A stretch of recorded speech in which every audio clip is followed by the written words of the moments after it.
نحمده ونصلي على رسوله الكريم بسم الله الرحمن الرحیم۔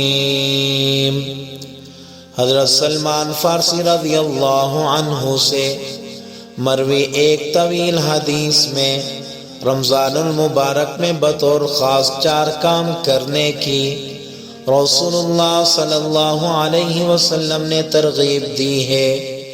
رسول اللہ صلی اللہ علیہ وسلم نے ارشاد فرمایا، اس مہینے میں 4 چیزوں کی کثرت کیا کرو، جن میں سے 2 چیزیں اللہ رب العزت کی رضا کے لیے ہیں، اور 2 چیزیں ایسی ہیں جن سے تمہیں چارہ کار نہیں۔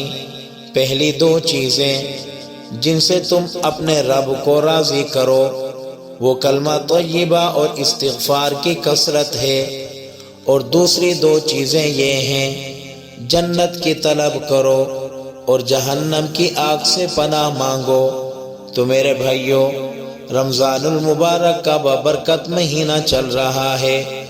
اس بابرکت مہینے میں ہمیں ان 4 چیزوں کی کثرت کرنی چاہیے۔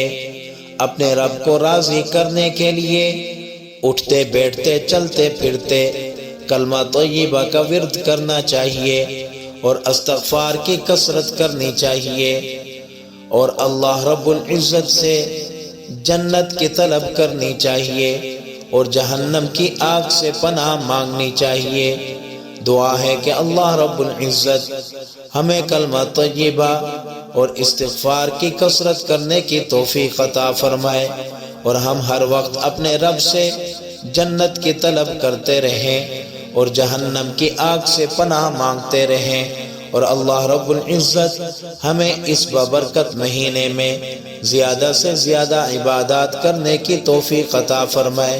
اس بابرکت مہینے میں روزے رکھنے کی، قرآن مجید کی تلاوت کرنے کی، تراویح پڑھنے کی، اور بہت سے اور زیادہ نیک کام کرنے کی توفیق عطا فرمائے، اور ہر برے کاموں سے بچنے کی توفیق عطا فرمائے۔ آمین۔